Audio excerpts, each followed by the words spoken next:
de actualizaciones en medicina interna, recordándoles que este congreso es avalado por la Federación de Profesionales de la Salud Rural, por Escuadrón Sonrisa y por el Colegio de Médicos del Guayas.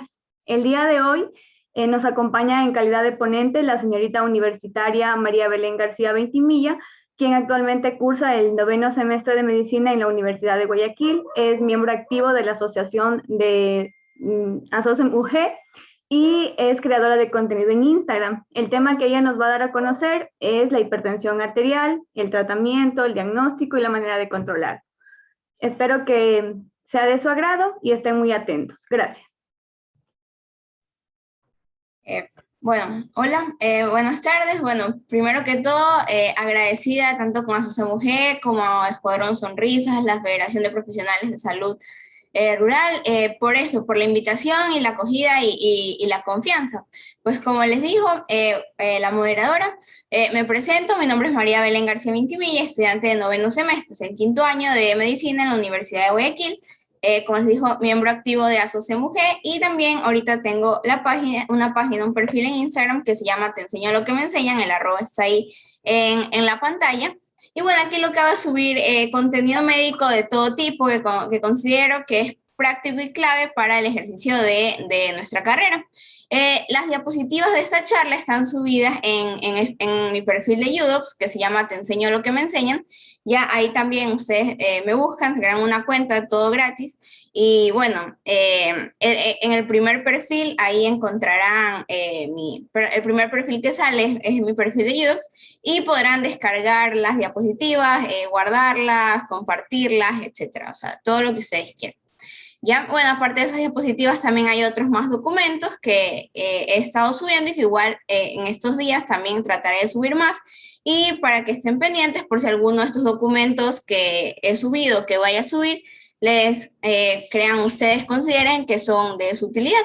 Y bueno, sin más, vamos al tema de hoy, que es diagnóstico, tratamiento y control de la hipertensión arterial. Este aquí es uno de los temas que más se ve y que más toca conocer pues, en medicina interna, y también es uno de los cuales han habido importantes cambios. También es importante recalcar. En términos más que todo de definición, y bueno, conforme a estos cambios de definición, también han habido cambios al momento de iniciar el manejo. Dale la siguiente. Listo.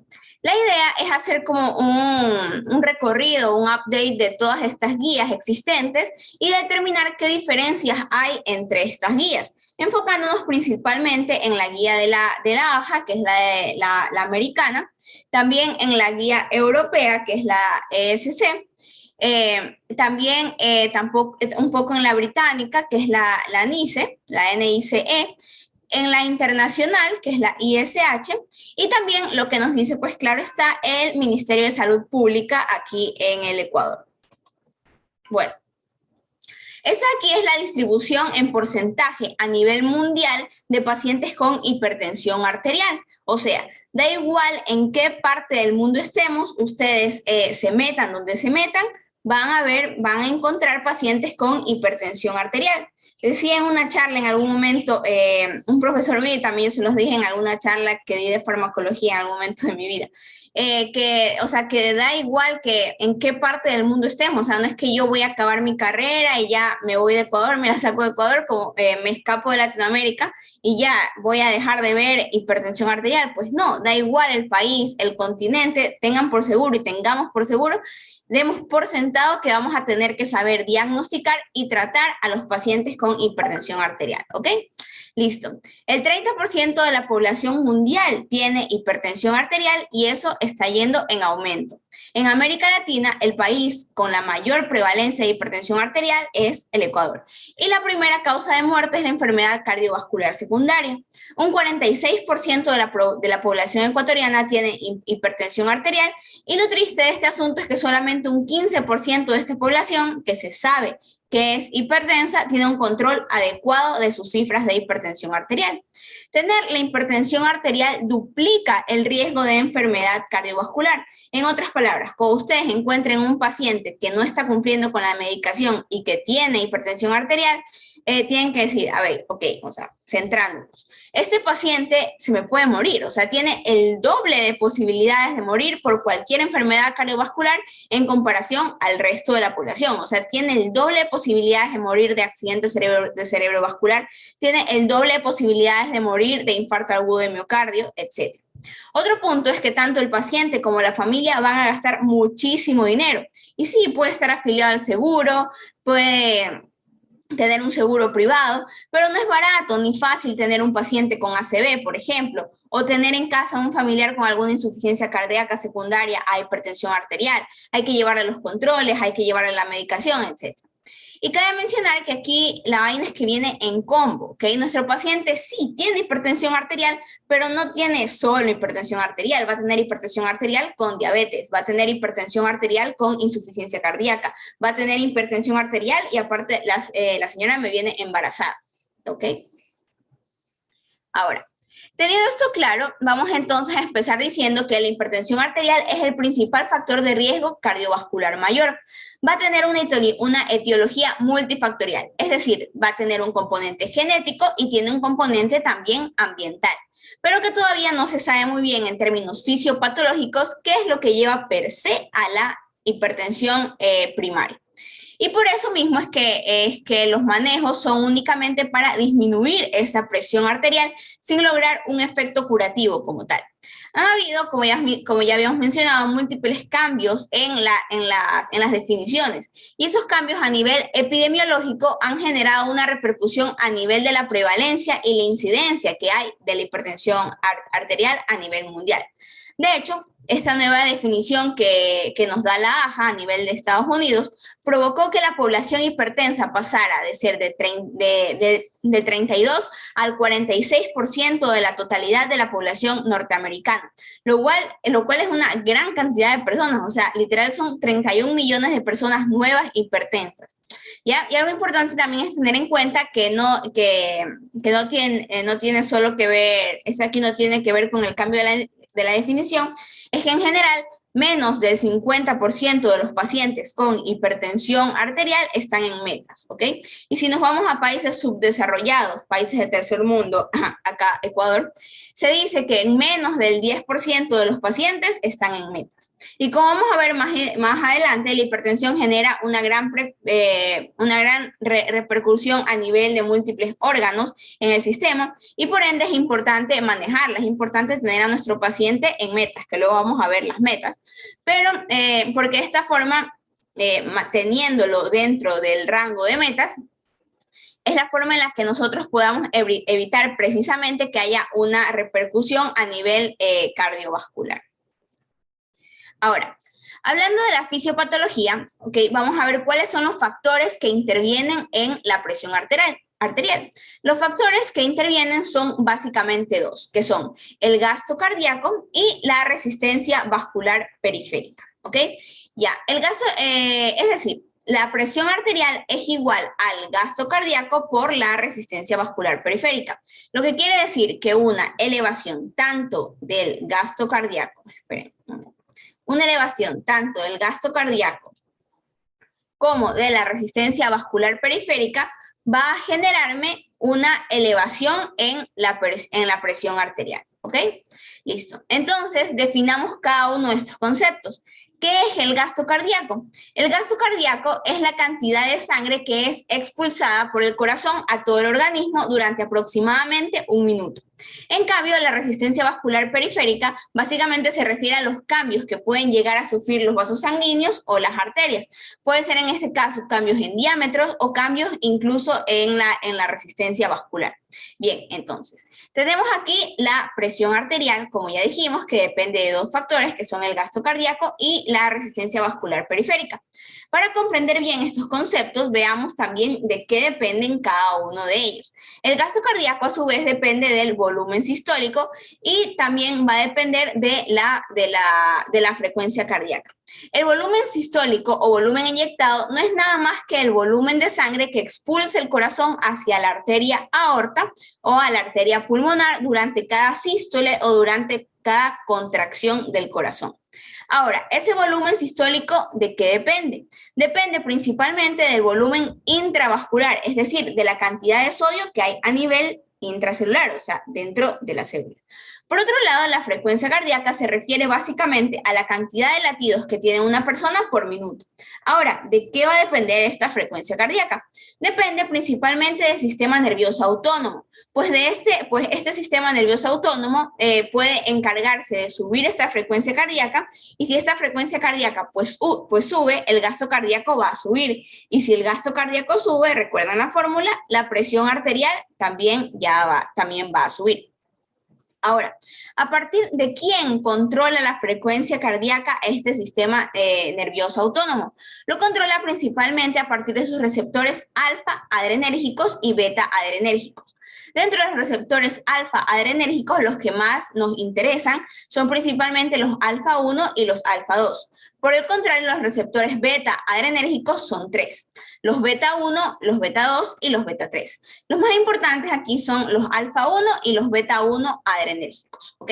Bien, entonces es muy importante el volumen intravascular, pues si llega a aumentar este volumen intravascular, el volumen sistólico también va a aumentar y por ende el gasto cardíaco se va a elevar. Y esto va a provocar, como ya vimos la fórmula, una elevación de la presión arterial.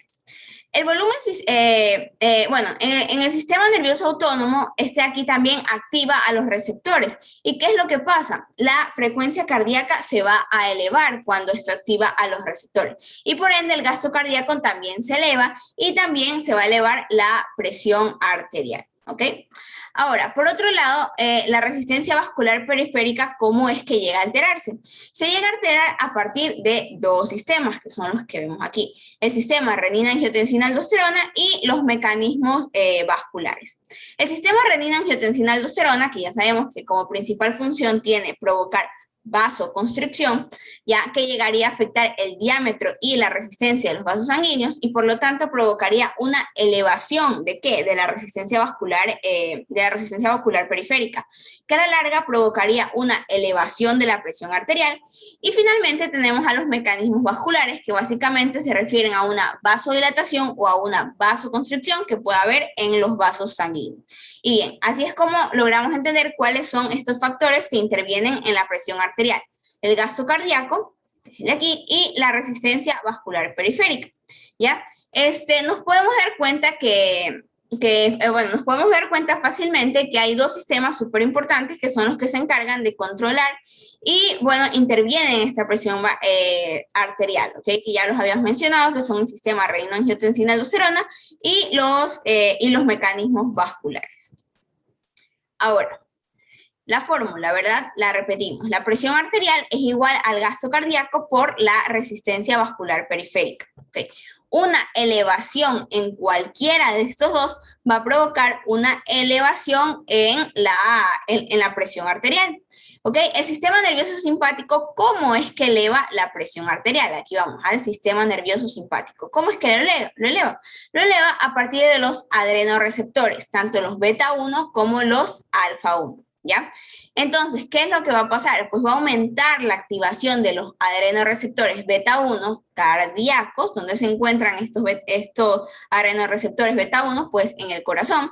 Y por lo tanto, al activar estos dos receptores, ¿qué es lo que van a provocar? El ingreso fácil de diferentes potenciadores de la constricción dentro del corazón, lo que va a llegar a provocar una mayor contracción de los músculos cardíacos, y los músculos cardíacos al empezar a contraerse de forma aumentada, ¿qué es lo que van a provocar?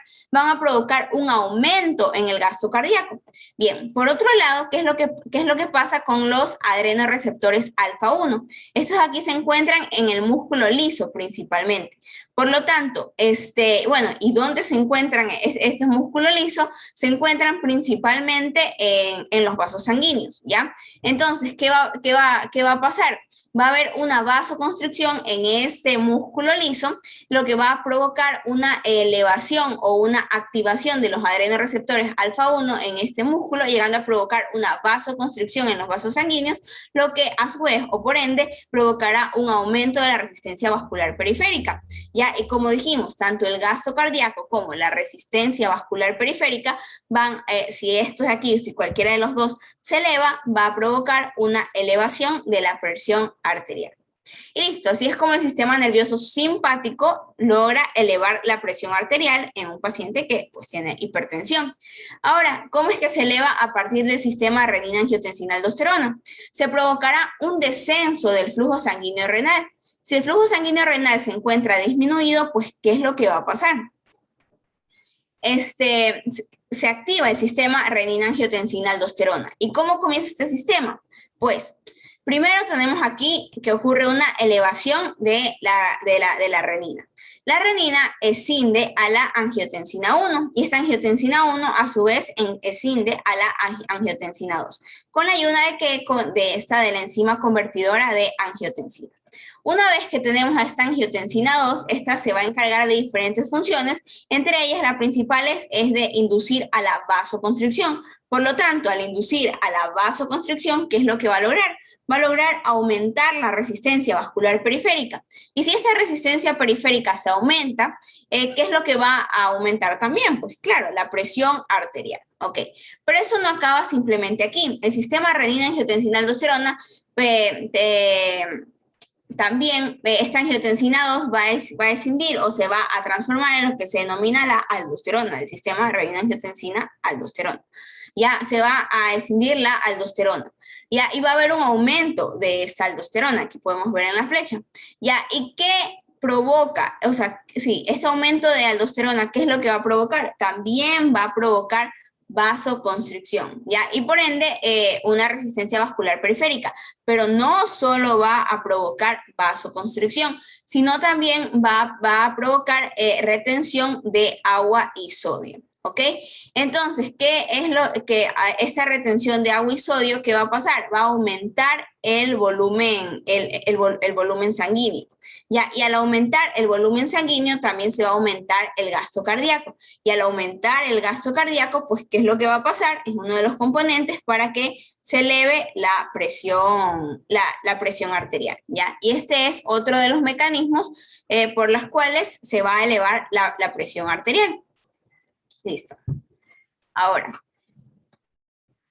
teniendo clara la fisiopatología de la presión arterial, vamos a hablar de la definición, ¿ok? Y vamos a hablar sobre todo de por qué es que la AJA, o sea, la americana, cambió esta definición de una forma tan drástica, o sea, que nadie veía venir, nos tomó a todos por sorpresa.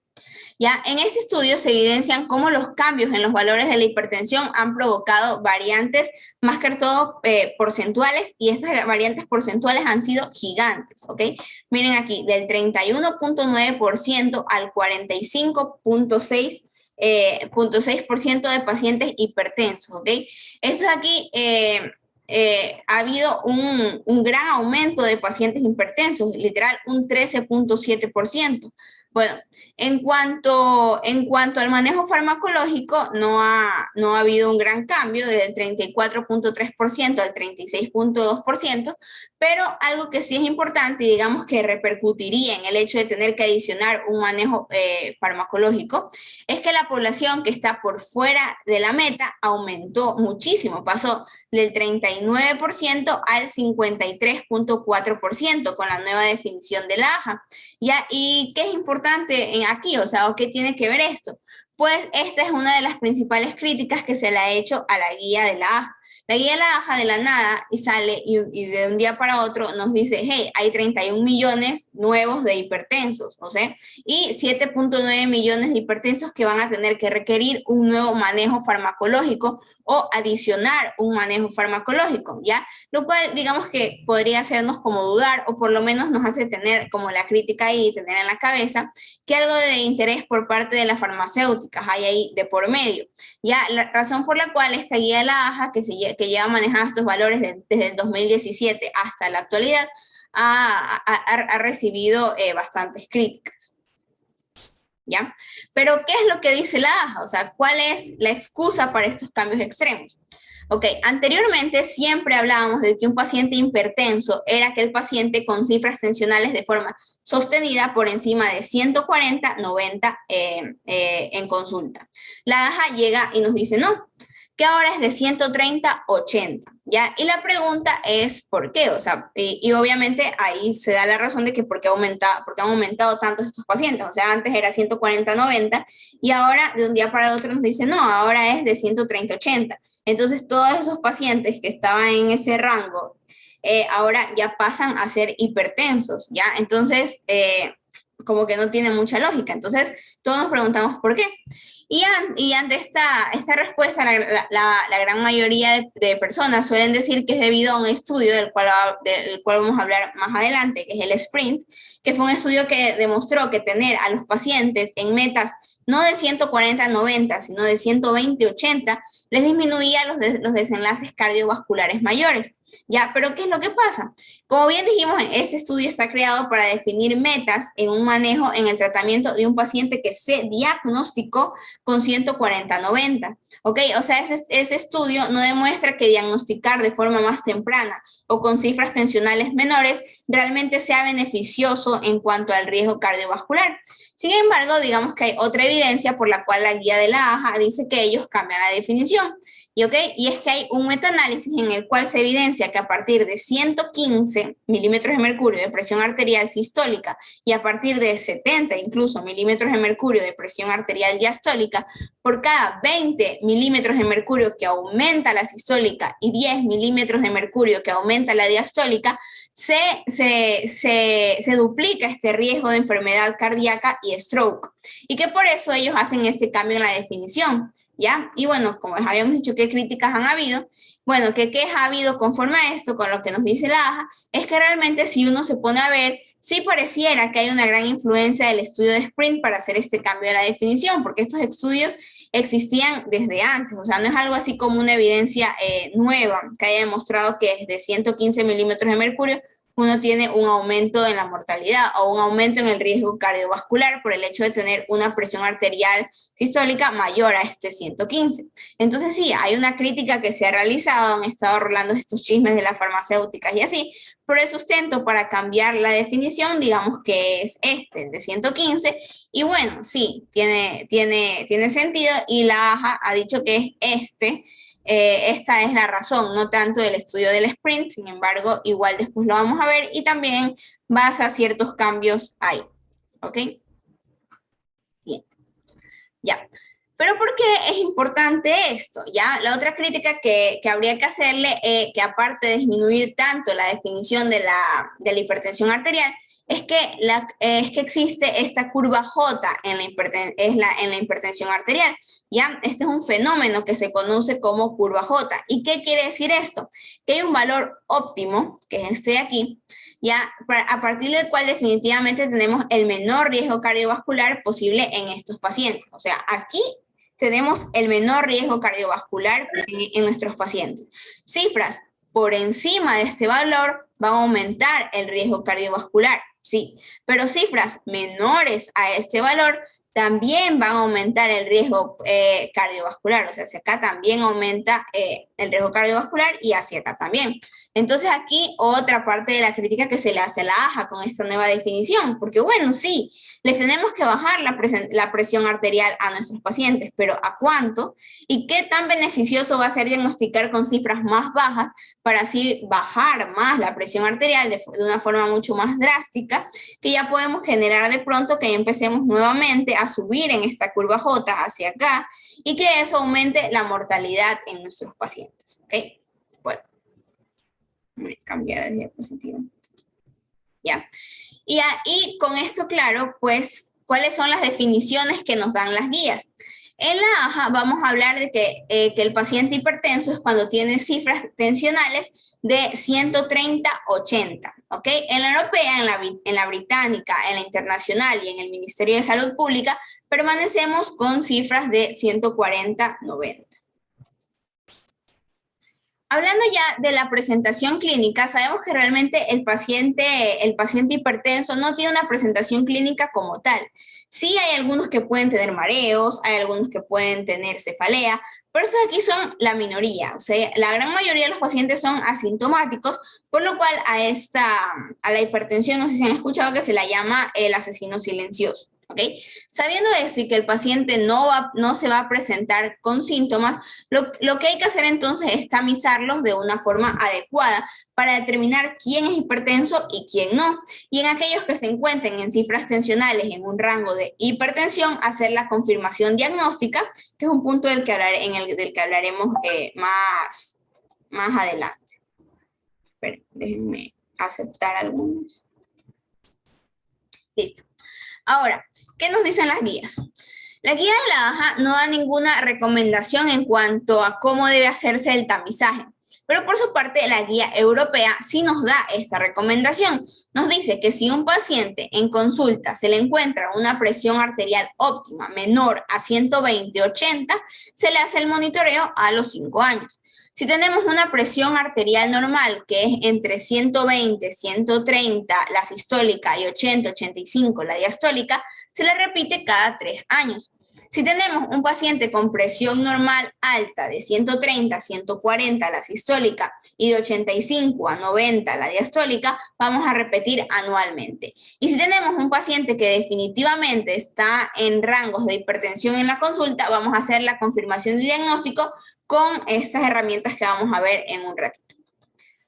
Por su parte, el Ministerio de Salud Pública, ¿qué es lo que nos dice? ¿Ya? Y bueno, se lo cito. Dicen que existe cada vez más evidencia más actualizada que la hipertensión arterial en adultos tiene antecedentes durante la infancia, ya que la tensión arterial infantil predice la tensión arterial en los adultos. ¿Ok? No se ha establecido una edad mínima ni el intervalo óptimo para la detección sistemática de la presión arterial. Sin embargo, se recomienda la detección de la presión arterial en adultos desde los 18 años. ¿Ok?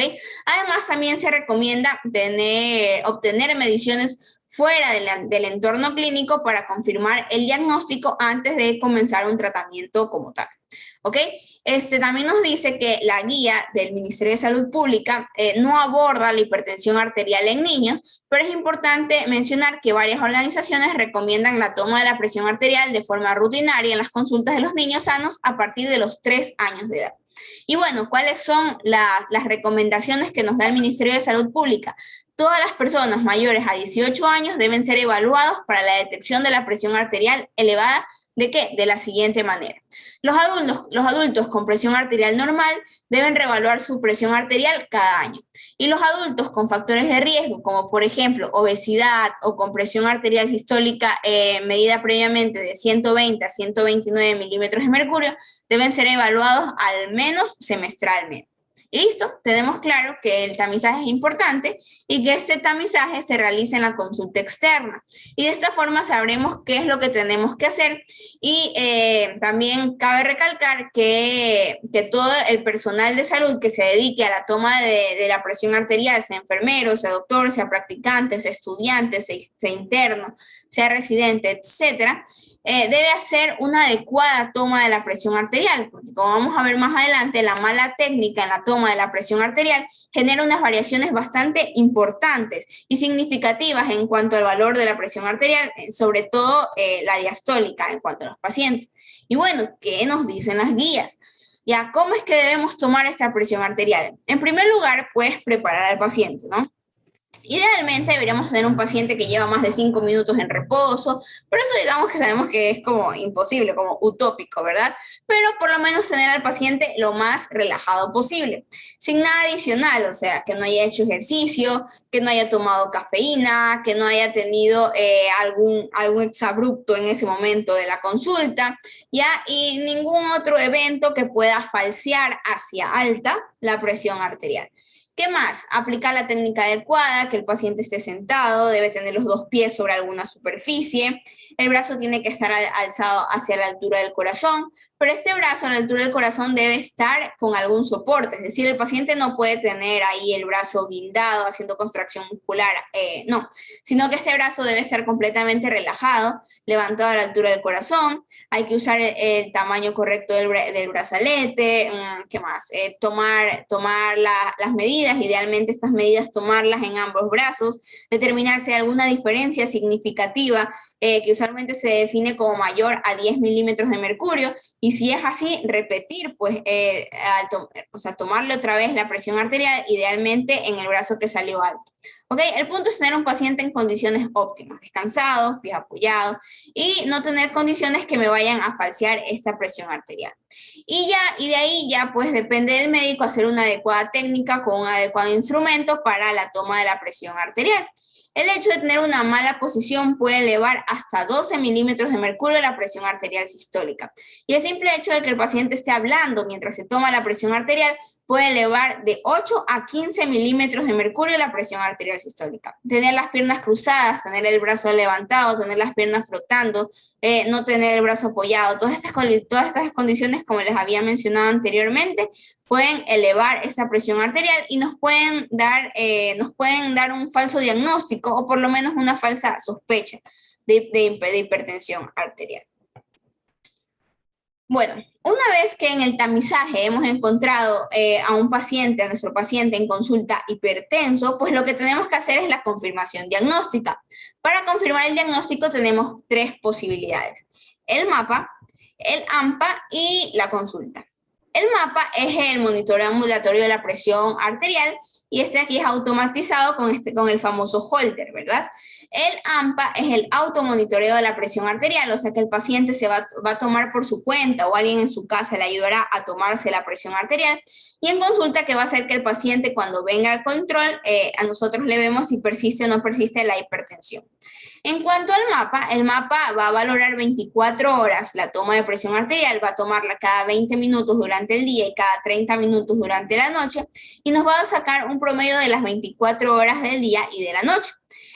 El automonitoreo sería entonces que el paciente o alguien que viva con el paciente, o sea, estoy hablando ahora del AMPA, ya que nuestro paciente o alguien que viva con el paciente se va a tomar o le van a tomar la presión arterial de forma continua. Lo que busca es que sea más o menos unos 7 días de medida, o sea, de 7 a 11 días, donde se tomen en la mañana, en la tarde y en la noche. Y que se tengan por lo menos de 11 a 14 medidas para poder hacer un promedio. Las medidas del primer día, pues estas se suelen descartar. Y lo que se hace es sacar el promedio de la presión arterial que maneja el paciente durante 24 horas. Y en cuanto a la consulta, bueno, este es el menos recomendable, pero en muchas ocasiones pues toca hacerlo por la falta de disponibilidad o de recursos para la realización tanto del mapa como del AMPA.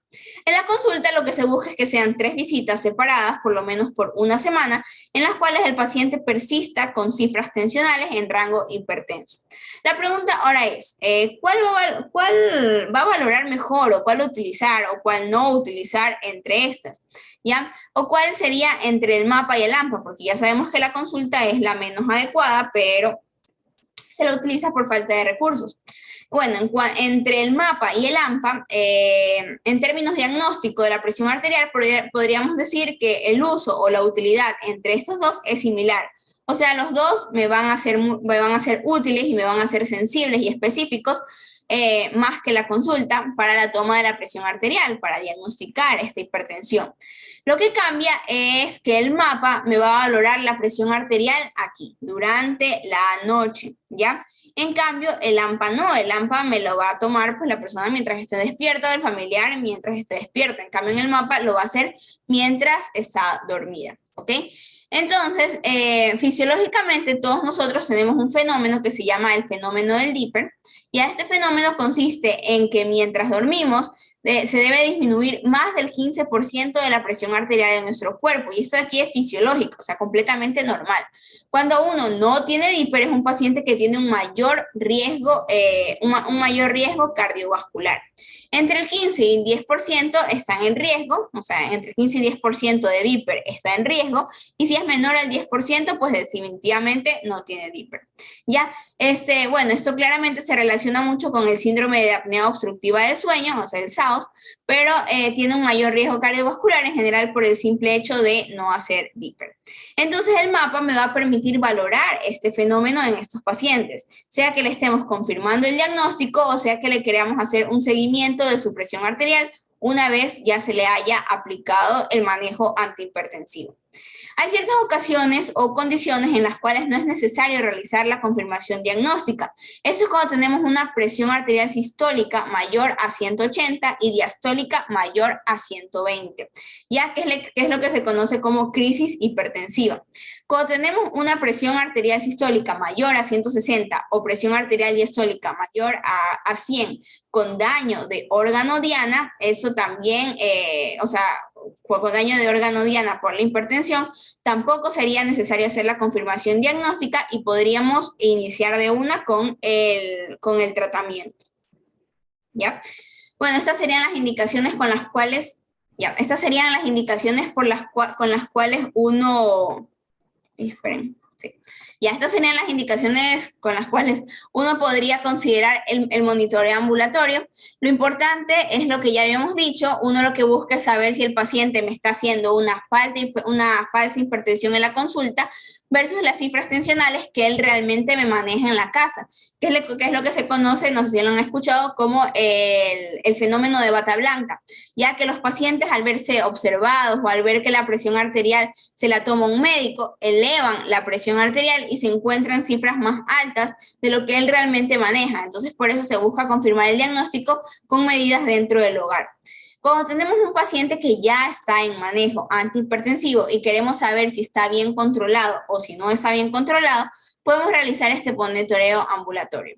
Si queremos saber si el paciente está o no está haciendo DIPER, podemos hacer el monitoreo ambulatorio, o sea, el mapa, ¿ya? Y determinar si es o no una hipertensión arterial resistente, también podemos hacer este monitoreo ambulatorio. Todas estas indicaciones serían consideraciones para realizar este monitoreo ambulatorio, ya sea mapa o AMPA, pero bueno, si queremos saber lo del DIPER, es con mapa, ya sabemos la razón, ¿ya? El hecho de hacer o no hacer DIPER genera un mayor riesgo de hipertrofia ventricular izquierda, falla cardíaca, deterioro renal, etc. Entonces es importante también determinarlo. Por eso quizás entre el MAPA y el AMPA podríamos recomendar, yo mientras estaba armando esta charla, yo lo puse como MAPA, AMPA y consulta. Pero ya sabemos que en cuanto a términos diagnósticos para hipertensión arterial como tal, entre MAPA y AMPA no es que uno sea mejor o peor que otro. ¿Ok? Bueno, esta medición ambulatoria, como estábamos diciendo, que el paciente consulta normalmente va a tener un valor más alto por el fenómeno de bata blanca. Los valores diagnósticos de la presión arterial con esta definición que mencionamos al inicio de 130-80 con la AJA y de 140-90 en Europa, Inglaterra, Ecuador, internacional, etcétera, van a variar cuando uno hace el diagnóstico con el monitoreo ambulatorio.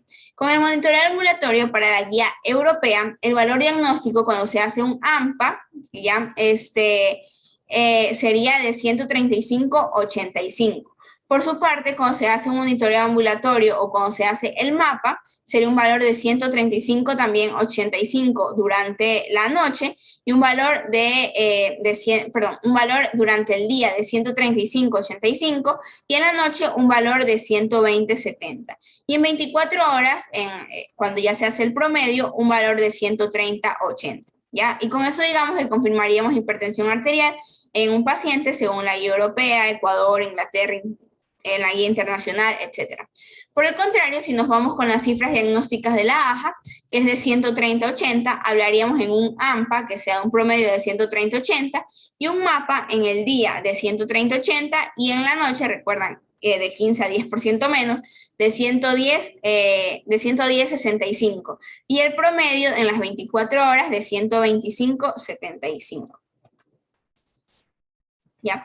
Algo importante de lo cual se debe hablar y que cada vez se hace más énfasis, por lo menos en la guía de la AJA, que es la americana, son estos fenotipos de la presión arterial. ¿Okay? Tenemos un paciente que puede ser hipertenso solo en consulta, pero no en la casa. Ya, esto es hipertensión de bata blanca. O tenemos un paciente que puede ser no hipertenso en consulta, pero sí estar hipertenso en la casa. Eso es hipertensión enmascarada. Algo importante a tener en cuenta es que estos fenotipos no solo se presentan en los pacientes que no se han diagnosticado, sino que yo ya tengo un paciente que está diagnosticado, que está en un manejo antihipertensivo, pero viene a mi consulta y no está hipertenso.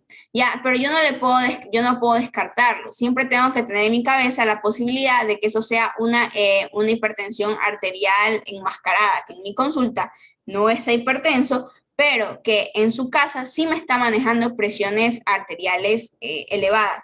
Lo mismo el inverso, el de la bata blanca, ok, en mi consulta tiene cifras tensionales elevadísimas, no puedo diagnosticarlo o no puedo decir que mi manejo farmacológico no está funcionando.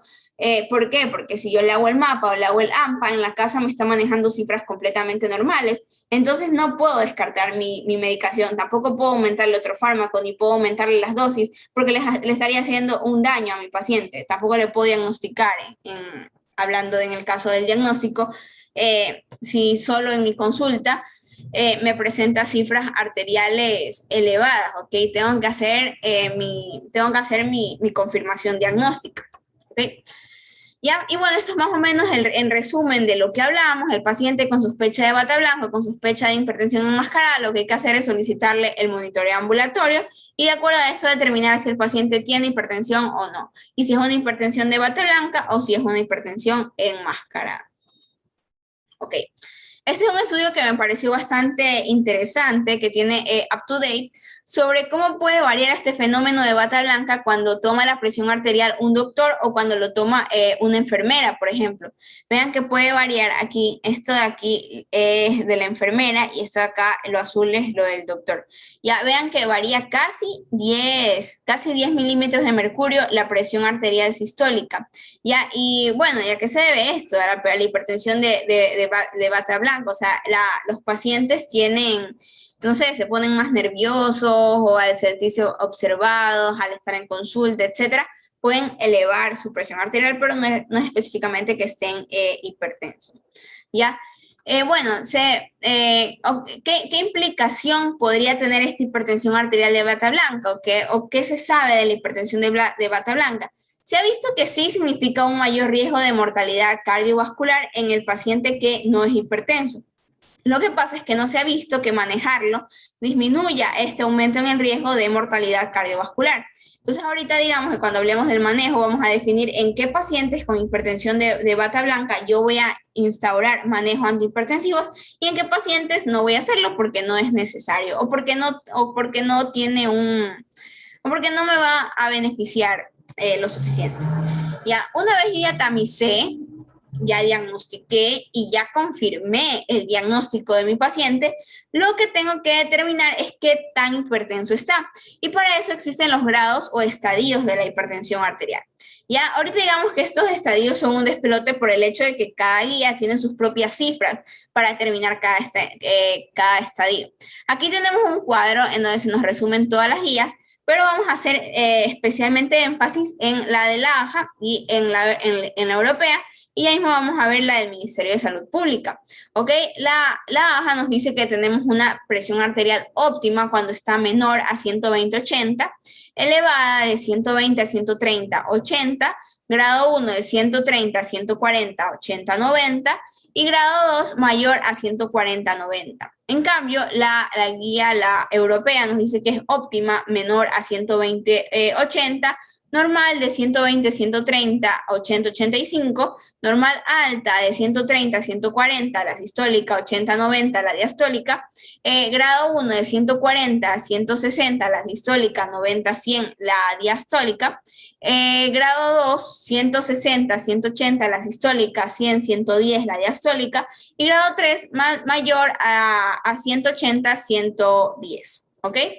Ya, y el Ministerio de Salud Pública, bueno, ese aquí es bien afín a lo que dice la guía europea, ¿ya? Que de hecho aquí lo pone entre su bibliografía, que ha dicho que está tomada y modificada de la guía europea, ya ha hecho esto ha puesto este cuadro en la guía del ministerio.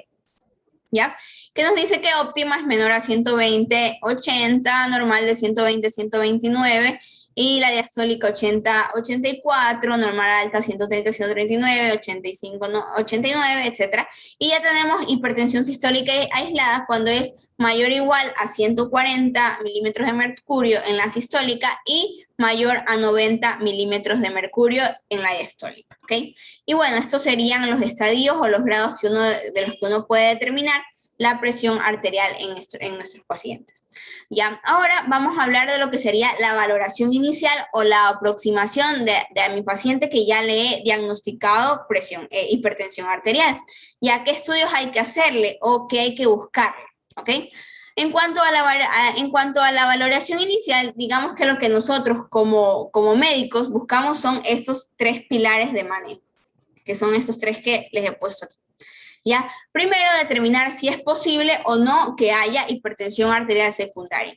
Segundo, determinar si la hipertensión ya ha generado repercusión sobre algún órgano del paciente. Y tercero, determinar cuál es el riesgo cardiovascular del paciente. Ya que como vamos a ver ahorita, que analicemos el estudio del SPRINT, que ya lo veníamos mencionando anteriormente, vamos a ver que realmente este riesgo cardiovascular del paciente es lo que importa para determinar a quienes se les debe tener quienes tienen una cifra tensional mayor y a quién hay que hacerles un control tensional más estricto que a otros. ¿Okay?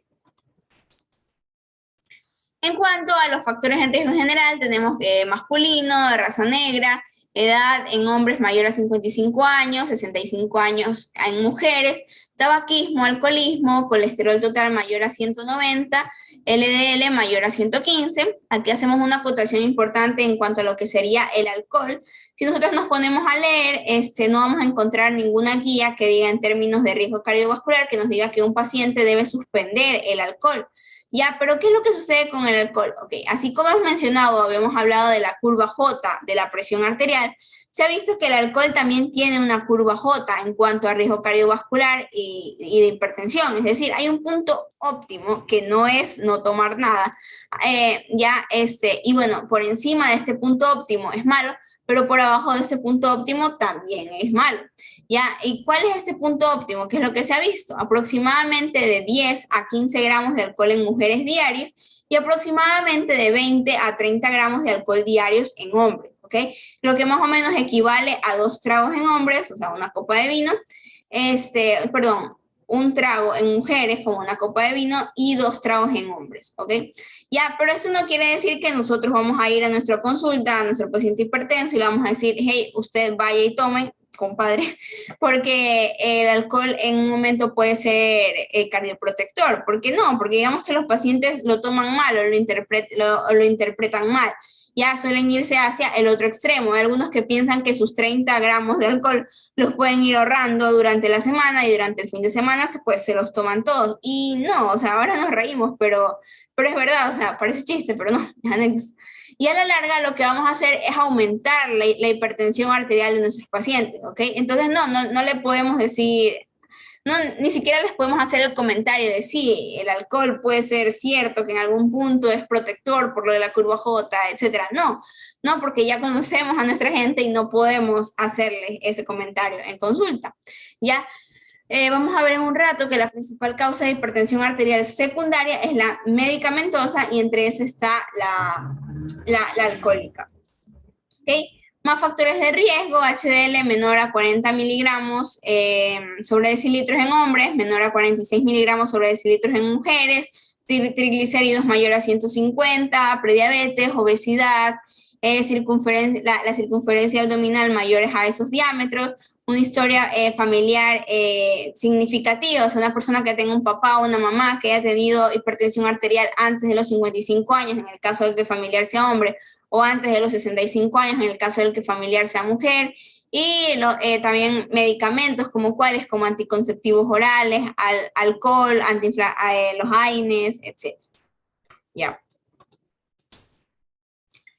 Ok, cuando hablamos del examen físico que hay que realizar al paciente, este va a ir orientado a determinar si es posible que haya o no una hipertensión arterial de etiología secundaria y determinar si hay o no un daño de órgano diana. Entonces, en general, vamos a ver la fascie, si tiene alguna fascie específica, como cómo está la distribución de la grasa corporal. Vamos a realizarle a todos un fondo de ojo, vamos a ver el cuello, cómo está, vamos a palparles, las tiroides para saber si hay alguna alteración tiroide sugestiva. A nivel de corazón y a nivel de los pulmones, pues vamos a hacer una adecuada auscultación, determinar si hay o no un daño de órgano diana, si hay una falla cardíaca instaurada o cosas por el estilo, ¿ya? En el abdomen, sobre todo, buscar a nivel de los riñones si hay alguna alteración, si hay soplos, ya sean soplos aórticos o soplos abdominales lateralizados, sugestivos de ¿qué? De estenosis de la arteria renal. O en las extremidades, más que todo orientado a determinar si hay o no una enfermedad arterial periférica, ¿ya? Ver si están hipoperfundidas, isquémicas, si hay pulsos distales, etcétera, etcétera, etcétera. Y a nivel neurológico, pues vamos a valorar si hay o no un compromiso de órgano diana a nivel cerebral de nuestro paciente hipertenso. Ya, y así digamos que a su vez ya diagnosticamos a nuestro paciente hipertenso, ya, y con esto que acabamos de mencionar, aparte de una buena historia clínica y un buen examen físico, los paraclínicos que tenemos que vamos a realizar van a ser claves, ¿ok? Por lo menos de rutina para los pacientes, hay que hacer paraclínicos que estén orientados a determinar estos 3 objetivos que les voy a mencionar a continuación. Primero, hay que determinar si tiene una etiología secundaria, determinar el daño de órgano diana y determinar el riesgo cardiovascular. ¿Recuerdan estos 3 pilares? ¿Recuerdan estos 3 pilares que yo les había mencionado al principio? Entonces, los paraclínicos que vamos a mandarles van a estar orientados a confirmar o negar estos 3 pilares. O sea, hay que ver si la hipertensión es de etiología secundaria.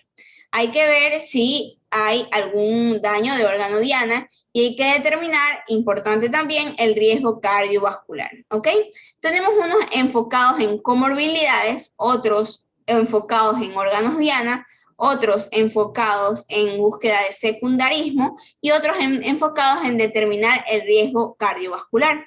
En cuanto a las comorbilidades, se busca un cuadro hemático, un panel hepatobiliar, el ácido úrico. Se ha visto que el ácido úrico tiene un papel importante en términos de pronóstico en los pacientes hipertensos, y la glicemia. Y en cuanto al órgano diana, podemos hablar del fondo de ojo, electrocardiograma, el ECO-TT, que ese ECO-TT anteriormente se recomendaba de rutina para todos, pero cada vez hay más evidencias de que no es necesario hacer un ECO-TT de rutina a todos los pacientes hipertensos. Ya la función renal, pues el uroanálisis, el índice tercial braquial en búsqueda de hipertensión arterial periférica. Y en cuanto a búsqueda de secundarismo, pues los electrolitos, sobre todo pensando en el hiperaldosteronismo, la TSH, tanto en el hiper como en el hipotiroidismo, también en ambos puede haber hipertensión arterial. Y en cuanto al riesgo cardiovascular, el perfil lipídico. Algo importante es que cada vez más, sobre todo en términos de riesgo cardiovascular, digamos que la microalbuminuria no solo se utiliza como marcador de daño renal y de nefropatía hipertensiva, sino que también se ha visto que la microalbuminuria aumenta el riesgo cardiovascular en los pacientes. O sea, el riesgo cardiovascular aumenta una vez que el paciente instaura microalbuminuria versus si no le instauran. Y esto es algo importante a tener en cuenta, porque si ya vemos microalbuminuria en nuestro paciente, hay que estar más pilas aún. Como ya dijimos, la búsqueda del daño en órgano diana va a ser un pilar de valoración inicial. Y para eso lo que hay que saber es cuáles son los órganos diana de la hipertensión. Pues tenemos 5. El corazón, la vasculatura, el cerebro, el riñón y el fondo de ojo, ¿ya? Entonces vamos a ver cada uno de ellos y qué cosas se hacen en forma de tamizaje para la confirmación diagnóstica. Ok. Cuando hablamos de corazón, la hipertensión es y tiene un gran impacto sobre el corazón, tanto así que tiene nombre propio su afección, o sea, no es cualquier cosita. Tenemos la cardiopatía hipertensiva. La cardiopatía hipertensiva en general, digamos que se puede dividir en 2 fases. La cardiopatía hipertensiva en sus fases iniciales, por el aumento de la resistencia vascular periférica y por ende un aumento de la poscarga, genera que haya una hipertrofia concéntrica del ventrículo izquierdo, buscando vencer esa poscarga. Cuando finalmente esta hipertrofia es tanta y la alteración a nivel cardíaco es tanta, el ventrículo izquierdo, en términos coloquiales, pues se dice que no puede más. ¿Ya? Y lo que hace es dilatarse y ponerse perezoso. Y entra en una fase de cardiopatía dilatada hipertensiva, ¿ya? Que digamos que cursaría como una falla cardíaca con fracción de eyección reducida. Mientras que usualmente la cardiopatía hipertensiva hipertrófica generaría una falla cardíaca, por lo menos una disfunción ventricular con una fracción de eyección conservada. Ya, para tamizaje de esto, digamos que lo que se recomienda es hacer un electrocardiograma a todos los pacientes que tengan un diagnóstico de hipertensión, y lo que se va a buscar en el electrocardiograma son los criterios electrocardiográficos de hipertrofia ventricular izquierda, que harían, digamos, el reflejo de la hipertrofia que está ocurriendo secundaria a este aumento de la poscarga. La hipertrofia ventricular izquierda en un EKG hay varias formas de buscarla, pero el más común y conocido de todos es el Sokolov-Lyon, ¿ya? Que este aquí es sumar la S del B1 y la R del B5, ¿ok? Y si esta suma da más de 35 milímetros, se considera que cumple criterios para sospecha de hipertrofia ventricular izquierda, lo cual se debe confirmar con un estudio imagenológico, que es que es el ECO-TT, ¿ya? Pero pues digamos que la recomendación es el Sokolov-Lyon, que es mucho más fácil y se aprende de forma mucho más sencilla. Aquí lo vemos. La S de B1 y la R de B5 suman mayor a 35 milímetros, listo. Y si quieren confirmar, pues hacen el ECO-TT, aunque no es necesario, pero bueno, si lo quieren hacer, ¿ya? Ahora, ya, eso es lo que les mencionaba de las alteraciones que van a ir ocurriendo en el paciente, donde inicialmente se va a ir generando la hipertrofia hasta que finalmente se dilata, ya, y genera la fracción de eyección reducida y la cardiopatía dilatada. Cuando hablamos de la vasculatura, que sería el segundo órgano diana, en la vasculatura tenemos la enfermedad arterial periférica, y en esa enfermedad arterial periférica, más que todo en el paciente hipertenso, genera repercusión en dos sitios, o por lo menos se busca en dos sitios principales. Primero, en miembros inferiores, y segundo, en las carótidas. ¿Ok? En cuanto a la enfermedad arterial periférica con los miembros inferiores, lo que se busca es el índice tarsal braquial. El índice tarsal braquial, como su nombre lo dice, lo que hace es coger y medir la presión arterial sistólica del tarso, es decir, de la pierna, y compararlo con la presión arterial sistólica del brazo, que sería pues la braquial. Ya, la relación normal debería de ser 1 o más, o sea, lo normal es que uno tenga la presión arterial más elevada a nivel de miembros inferiores. Cuando esto no ocurre es porque hay una oclusión y por ende la sangre no está pasando bien y no genera la presión que debería haber a nivel de los miembros inferiores. Cuando eso ocurre, la relación empieza a cambiar y empieza a ser mayor la presión del brazo, y por ende el índice también cae de 1, ¿ya? Y así podemos decir que un índice tarsal braquial es patológico e indica búsqueda activa de enfermedad arterial periférica cuando es menor de 0.9. Hay algunas personas que dicen que uno podría clasificar la enfermedad arterial o la severidad de la enfermedad periférica según el índice, ¿ok? De 0.9 a 0.8 sería leve, de 0.8 a 0.5 sería moderada, y menor a 0.5 ya es severo. Pero la evidencia detrás de esto realmente es escasa y es muy poco útil en términos de la clínica, ¿ok? Lo que se busca es hacer el Doppler de miembros inferiores cuando se tenga la sospecha o se tenga el índice tarsal braquial en rangos patológicos, o sea, de 0.9 hacia abajo. Ya se puede hacer, se puede hacer este Doppler en miembros inferiores. También se puede hacer el Doppler carotidio, ya esta de aquí es la forma de tamizaje de la enfermedad arterial carotidia, y sería determinar si hay soplos en las carótidas, y si las hay, pues se solicita el Doppler. En cuanto al cerebro, digamos que podemos dividir la presión cerebral por la hipertensión arterial, ya en aguda y en crónica. En cuanto a la alteración aguda, básicamente va a ser el accidente cerebrovascular hemorrágico o isquémico. Recuerden que en ambos la hipertensión arterial es el principal factor de riesgo, que hay tanto para generar el ACV isquémico como el ACV hemorrágico. Y en cuanto a la afección crónica, digamos que va a ser más que todo la demencia vascular y pues el paciente va a generar un deterioro progresivo de su estado neurológico. En cuanto al ACV, pues tamizaje no hay, es el paciente presenta ACV o no presenta ACV. Y para el deterioro cognitivo, la guía europea es la única que tiene un apartado respecto a esto y dice que uno quizás podría hacerle un mini mental cada año al paciente en las consultas y valorar si hay compromiso de las funciones mentales. Ahora, el siguiente órgano diana que tenemos es el ojo, ¿ok? En cuanto al ojo, lo que se genera es la retinopatía hipertensiva. En esta imagen vemos una retina normal, ya en lo que uno debería ver en un paciente. Me gustaría que nos enfoquemos en lo que uno puede ver. Usualmente no hay cruces entre las venas, ¿sí ven?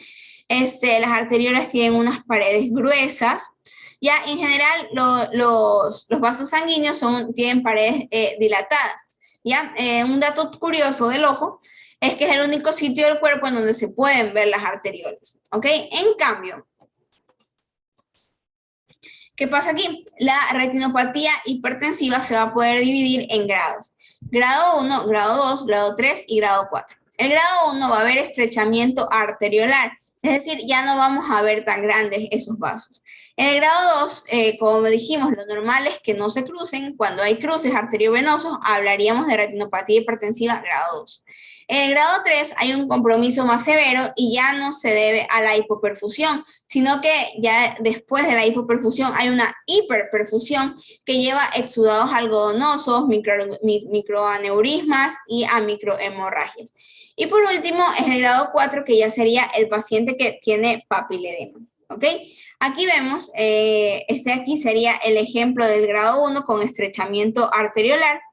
Aquí sería el ejemplo del grado 2. Ya aquí vemos, esta línea blanca nos marca el cruce arteriovenoso, que no es normal en los pacientes.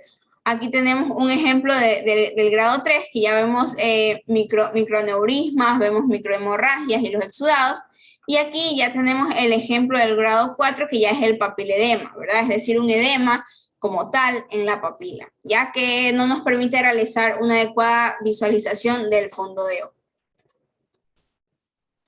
Listo. En cuanto al riñón, la forma de tamizar la parte del riñón es la proteinuria. Determinar si el paciente tiene o no tiene proteinuria.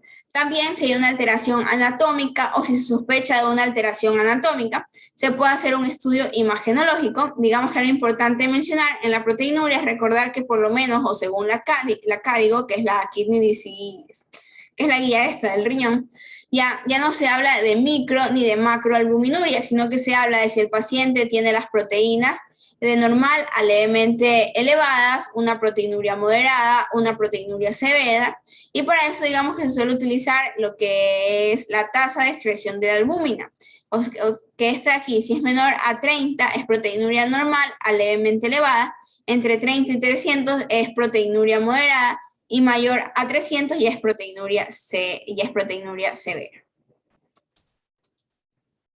¿Ya? Y este es como el resumen que tiene la guía europea sobre las recomendaciones que hay en la búsqueda de daño orgánico, que me gusta bastante porque la guía de la AJA y el Ministerio de Salud Pública no hacen mucho énfasis en esto. Las otras guías se van más a la parte de la que vamos a hablar ahora, que es el riesgo cardiovascular, y dejan un poco de lado la búsqueda del daño de órgano diana, del órgano blanco.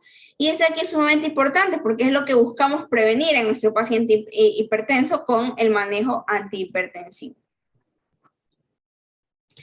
En cuanto al riesgo cardiovascular, que hay, son distintos o diversos los scores o escalas a partir de los cuales podríamos determinar el riesgo cardiovascular en los pacientes. Y esto va a variar conforme a cuál sea la guía en la que nos estemos basando. La AJA dice que deberíamos utilizar la escala de Framingham para el riesgo cardiovascular. La guía europea nos dice que deberíamos utilizar el SCORE, que este SCORE es de ellos, para el riesgo cardiovascular, y también se puede usar el Interheart. Y el Ministerio de Salud Pública recomienda la utilización de la Globo Risk. ¿Ok? Aquí tenemos un ejemplo de Framingham. Acá más adelante tenemos este aquí, es el score. Si vemos el score nos habla de daño de órgano diana asintomático y nos habla de enfermedad cardiovascular establecida. Entonces, el daño de órgano diana asintomático es cuando uno tiene una presión de pulso mayor a 60 en los ancianos, cuando tenemos un diagnóstico de hipertrofia ventricular izquierda, cuando tenemos alteración o enfermedad arterial periférica, y así sucesivamente con todo lo que se va mencionando en este cuadro. Y la enfermedad cardiovascular establecida ya va a ser un ACV isquémico hemorrágico, enfermedad coronaria, falla cardíaca o una retinopatía grado 4, que ya es el papiledema, ¿verdad? ¿Ya? Y así podemos clasificar al paciente en esta tablita conforme a cuál es su presión arterial y conforme a cuáles son los factores de riesgo que tiene, y de acuerdo a eso determinar si están en bajo riesgo, riesgo moderado, riesgo alto o riesgo muy alto, y conforme a eso determinar quiénes se manejan farmacológicamente y quiénes no. Bueno, ya entrando entonces a lo que es el manejo como tal, al igual que la gran mayoría de las enfermedades crónicas, el estilo de vida tiene un papel muy importante en el manejo de la hipertensión arterial. Entre ellos podemos ver que el peso tiene una relación de 1 a 1, o sea, por cada kilo que se pierda, disminuye 1 milímetro de mercurio la presión arterial. En cuanto a la dieta, tenemos la dieta DASH, que se ha visto que esta dieta DASH es una dieta que tiene un gran efecto a nivel de la hipertensión, con la disminución de 11 milímetros de mercurio. Pero ¿qué es lo importante de la dieta DASH? Algo así como rápido decir de esta dieta, que es una dieta más que todo basada en legumbres, en granos, en consumo de carne blanca, no de carne roja, y en una gran e importante disminución de lo que es la sal y los dulces, ¿ok? Entonces, y también de todas estas cosas procesadas, que si papitas, rufles, doritos, cachitos, galletas Oreo, etcétera, ¿ya? De hecho, la dieta DASH es un acrónimo para Dietary Approach to Stop Hypertension. O sea, es una dieta creada específicamente para la hipertensión, ¿ok? Que los estudios que se han hecho en comparación de la dieta mediterránea versus la dieta DASH y versus otros tipos de dieta dicen que la dieta DASH es la que más repercusión tiene en cuanto a la disminución de las cifras tensionales, ¿ok?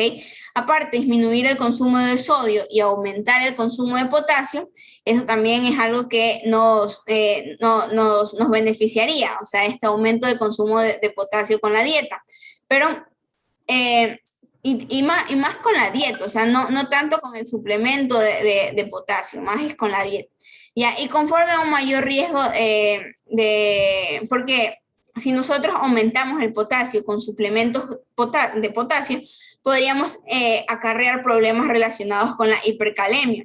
Ya, en cambio, si lo hacemos de forma orgánica, con un consumo de potasio dentro de la dieta, pues nos evitaríamos este tipo de problemas.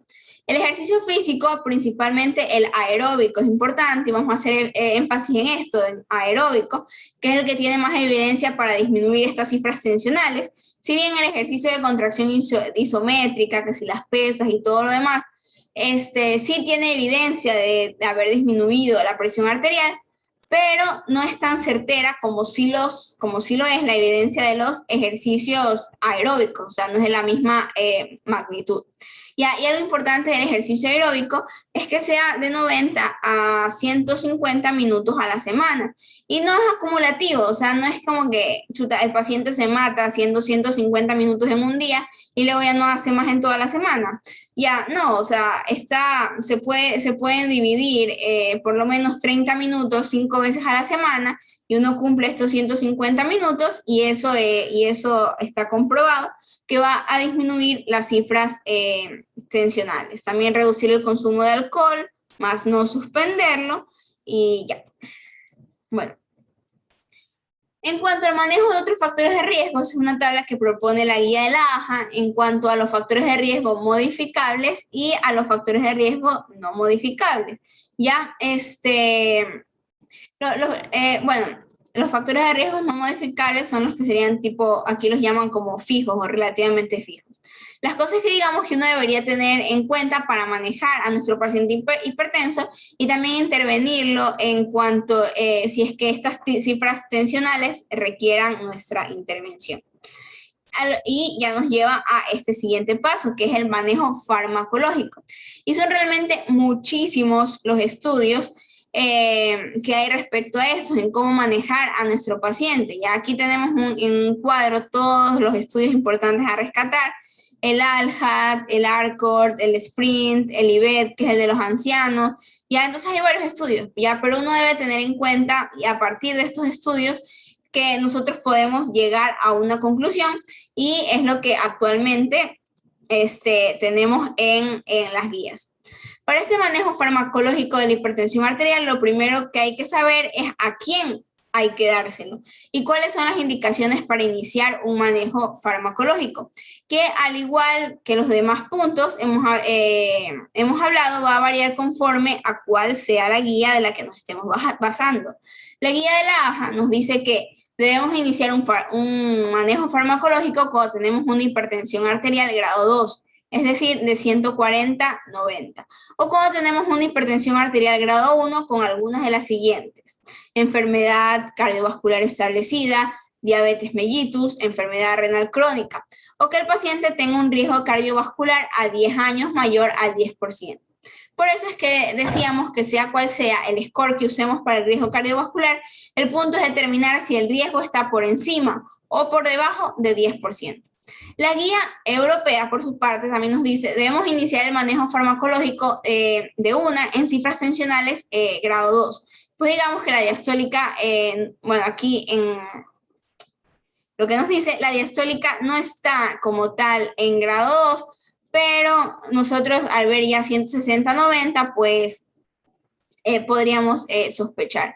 ¿Ya? Y todos los menores de 80 años, ahí se me fue, no es 89, es 80 años, que tengan alguna de las siguientes cifras tensionales mayores a 135/85 con enfermedad cardiovascular establecida, o que tenga una hipertensión arterial grado 1 con riesgo de infarto mayor al 10%, que tenga quizás algún daño de órgano diana, o que sea mayor de 65 años, o que sea refractario a los cambios del estilo de vida, ¿ya?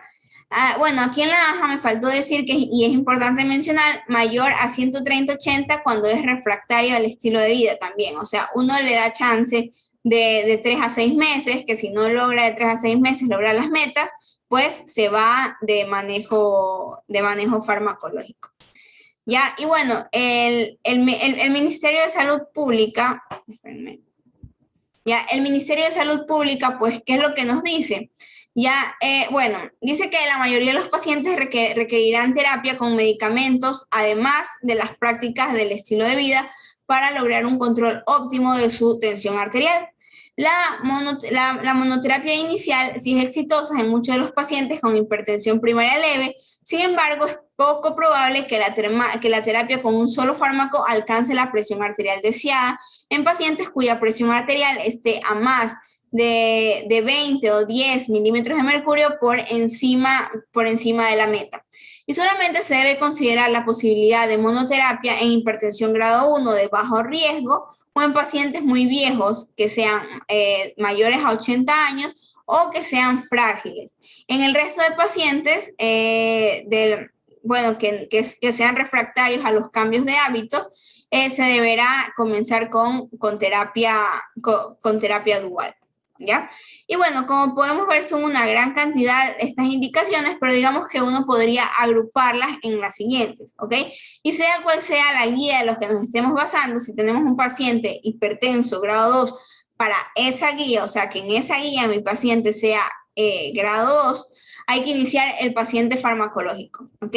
Y si tenemos un paciente hipertenso grado 1 para esa guía, le vamos a iniciar manejo farmacológico si cumple alguna de las siguientes: enfermedad cardiovascular establecida, diabetes mellitus, enfermedad renal crónica, o un paciente con un riesgo cardiovascular mayor al 10% en 10 años.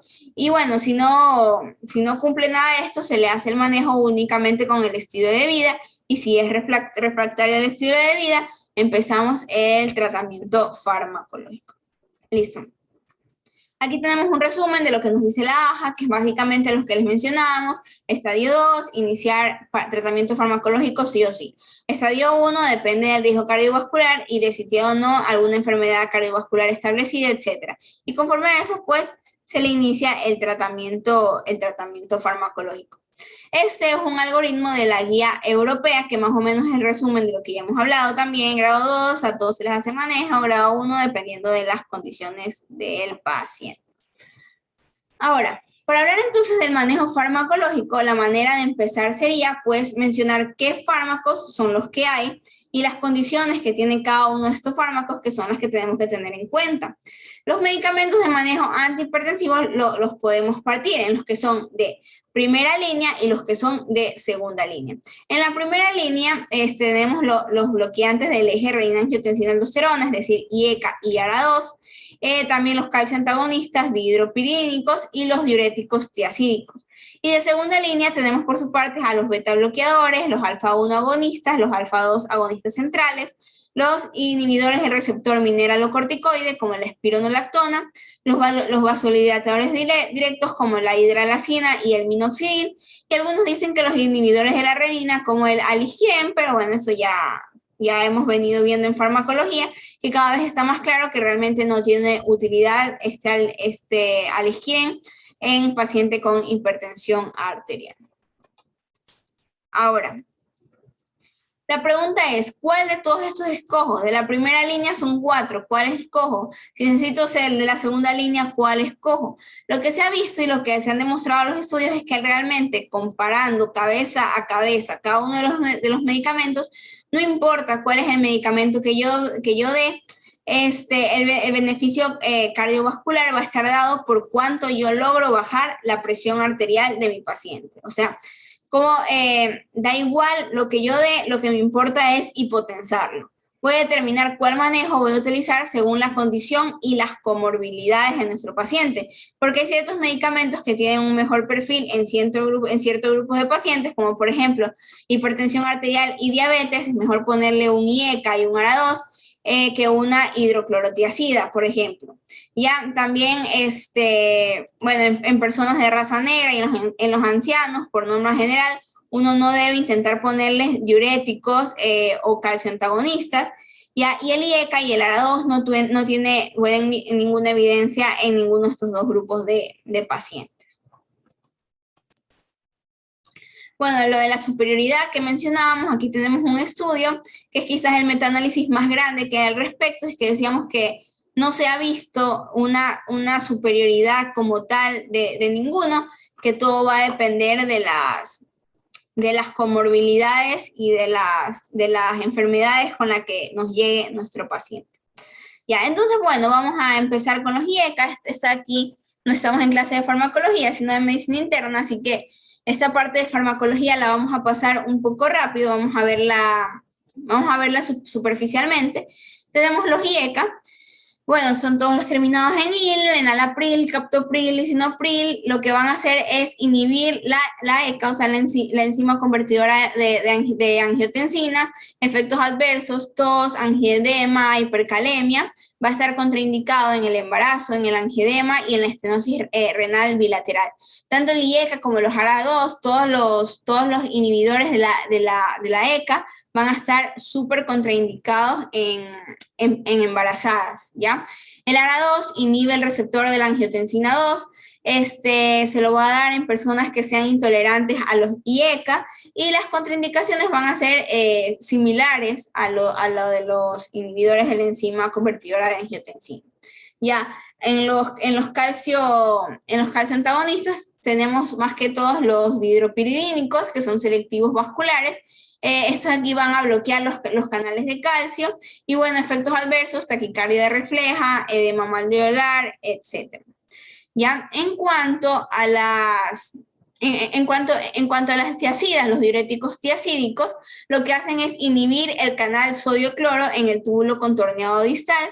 Los efectos adversos son bastantes, generan hiperuricemia, hiperglicemia, generan hipercalcemia, hipercolesterolemia, hiponatremia, hipocalemia, y puede llegar incluso a una alcalosis metabólica y a una prolongación del segmento QT.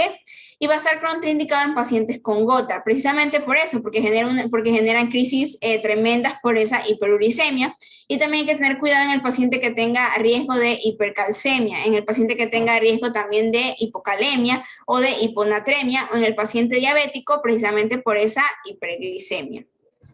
¿Ya? Sin embargo, estos efectos adversos para unos pueden llegar a ser beneficiosos para otros pacientes. Por ejemplo, el paciente con osteoporosis o con nefrolitiasis, el hecho de tener hipercalcemia podría ser beneficioso porque lo que hace es aumentar la reabsorción del calcio y eso le da más materia prima, si hablamos de la osteoporosis, y genera una disminución de la formación y de la producción o el crecimiento del cálculo. Y si hablamos de las nefrolitiasis, siempre y cuando el cálculo sea de calcio, claro, también va a haber una reducción de la producción de estos cálculos. En cuanto a los beta bloqueadores, pues van a hacer eso, van a bloquear los receptores beta adrenérgicos, que pueden ser los beta 1 y los beta 2, que ya depende de la selectividad de cada uno, y se utilizan principalmente, y bueno, esto es muy importante porque digamos que lo que hablamos anteriormente eran la primera línea, eran los de la primera línea, y aquí ya estamos hablando de la segunda línea. Los beta bloqueadores no se utilizan de primera línea en hipertensión y se sabe que solo podemos ponerlo en la hipertensión y porque pueden tener efectos adversos muy grandes. Puede haber una regulación a la baja, puede haber hipercalemia, dislipidemia, depresión, disfunción eréctil, y están contraindicados en pacientes que tengan bloqueo auriculoventricular de alto grado, y hay que tener mucho ojo en la falla cardíaca descompensada y en la diabetes, ¿ya? Y bueno, en cuanto a los diuréticos de ASA, bueno, sabemos que inhiben el canal sodio-potasio 2-cloro de la porción ascendente, y está contraindicado su uso en la insuficiencia renal crónica grado 4 o grado 5. Ya. Ahora, en cuanto... No sé si pasé... Sí. Ahora, en cuanto a los antagonistas del receptor mineralocorticoide, tenemos la espironolactona, la eplerenona, y estas se van a utilizar en la hipertensión arterial resistente e hiperaldosteronismo. En efectos adversos tenemos hipercalemia, acidosis metabólica, ginecomastia, hipogonadismo, precisamente por la inhibición de la acción de los andrógenos sobre el receptor mineralocorticoide, y va a estar contraindicado en la falla renal y en la hipercalemia. Pues como todos sabemos, se lo conoce como un diurético ahorrador de potasio, ¿ya? En cuanto a los agonistas alfa-1, pues lo que van a hacer es antagonizar el receptor alfa-1, cuya función es la de vasoconstricción, y por ende, gracias a este fenómeno, se va a dar una vasodilatación. Aquí tenemos los que terminan en sosina, doxazosina, silodosina, prazosin, etc. ¿Ya? Se utilizaba anteriormente en forma selectiva en los pacientes que además de la hipertensión tuvieran prostatismo, ¿ya? Y en ocasiones vasoespasmo o feocromocitoma, pero lo principal era el prostatismo. Pero ya en la actualidad hay otros medicamentos que son selectivos alfa-1 prostáticos, como es la tamsulosina, ¿ya? Y ese aquí no genera hipotensión. En los efectos adversos tenemos hipotensión ortostática, hipotensión ortostática. Y los antagonistas alfa-2 centrales, pues esto hacen agonismo de receptores alfa-2 en el sistema nervioso central. Ya estos de aquí están indicados para el embarazo. Y en los efectos adversos tenemos parkinsonismo y somnolencia, ¿ok? De hecho, ¿por qué? ¿Por qué se genera esta somnolencia? Porque hay una alteración en la secreción de las catecolaminas que tiene que ver con alteraciones en el adecuado funcionamiento de la activación reticular endotelial. O sea, de hecho, un primo lejano de la dopamina, por así decirlo, es la dexmedetomidina, ya que es un agonista alfa-2. Ya, no sé si alguno ha tenido la oportunidad de rotar en UCI o algo por el estilo, se ve que se utiliza para profundizar a los pacientes que están desacoplados al ventilador. Entonces, con toda esta información, la pregunta es ¿cuál escoger? O sea, aquí tenemos los 4 de primera línea y el beta bloqueador, que es bastante importante. Ya, entonces vamos a considerar los IECA y los ARA2 por encima de los demás en pacientes con diabetes, nefropatía diabética, precisamente por lo que son cardioprotectores, en pacientes con insuficiencia cardíaca, porque hacen parte del manejo de la falla cardíaca, disfunción sistólica, posinfarto, obesidad, síndrome metabólico. Se van a preferir los calcio antagonistas en mayores de 60 años, raza negra o que tengan síndrome de Raynaud. Se van a preferir las tacidas en raza negra y en osteoporosis. Y se van a preferir los beta bloqueadores en falla cardíaca, fibrilación auricular, porque también sirve como controlador del ritmo, migraña, porque también hacen parte de los medicamentos controladores de la migraña, enfermedad coronaria, temblor esencial, hipertiroidismo, plan reproductivo. Y bueno, y cuando no los vamos a usar, los IECA y los ARA2 no los vamos a usar o están totalmente contraindicados en angioedema, hipercalemia, estenosis renal bilateral, mujer en plan reproductivo o embarazo, los calciantagonistas en taquiarritmia, insuficiencia cardíaca, edema, las tiacidas en gota, diabetes, embarazo, síndrome metabólico, hipercalcemia, hipocalemia, y los beta bloqueadores en asma, bloqueo auriculoventricular, bradicardia, síndrome metabólico y diabetes. Ahora, en cuanto a la terapia dual, lo que hay que saber inicialmente es cuándo está indicada esta terapia dual, ¿verdad? Entonces, primerito, ¿desde qué momento? ¿Ya? Y no solo en el sentido de que yo, ok, ya le puse un antihipertensivo a mi paciente, no me respondió, le pongo otro, sino también en qué pacientes a partir del diagnóstico deberíamos empezar con una terapia dual. La guía de la AJA me dice que debería iniciar con terapia dual en los pacientes que tengan una sistólica por encima de 20 milímetros de mercurio de la meta o una diastólica por encima de 10 milímetros de mercurio de la meta. La europea, por su parte, dice que a todos, menos a los que tengan fragilidad o estadio 1 con bajo riesgo cardiovascular. Y el Ministerio de Salud Pública del Ecuador dice lo siguiente, o sea, el Ministerio de Salud Pública hace como un mix de estas dos guías y dice que la mayoría de los pacientes requerirán terapia con medicamentos, además de medidas de prácticas de vida para lograr un control óptimo de su tensión arterial. La monoterapia inicial es exitosa en muchos pacientes con hipertensión primaria leve, sin embargo, es poco probable que la terapia con un solo fármaco alcance la presión arterial deseada. En pacientes cuya presión arterial esté a más de 20 milímetros de mercurio por encima de la meta en la sistólica y 10 milímetros de mercurio por encima de la meta en la diastólica. Solamente se debe considerar la posibilidad de monoterapia en hipertensión grado 1 de bajo riesgo, que es presión sistólica menor a 150 milímetros de mercurio, o en pacientes muy viejos, mayores a 80 años, o frágiles. En el resto de pacientes en los que las medidas de cambio de hábitos y prácticas de vida no resultan efectivas, se deberá comenzar inmediatamente con terapia dual. La pregunta ahora entonces es, ok, estas son las indicaciones de terapia dual en las que yo diagnostico a mi paciente y se la pongo de una. Pero, ¿cómo sería cuando yo ya inicié un tratamiento con monoterapia y veo que no me está resultando? ¿Okay? Mi paciente no está llegando a las metas que yo quiero. ¿Qué hago? ¿Le subo? ¿Cuánto le subo? ¿Le pongo otro medicamento? ¿Cuándo le pongo ese otro medicamento? Etcétera, etcétera, etcétera.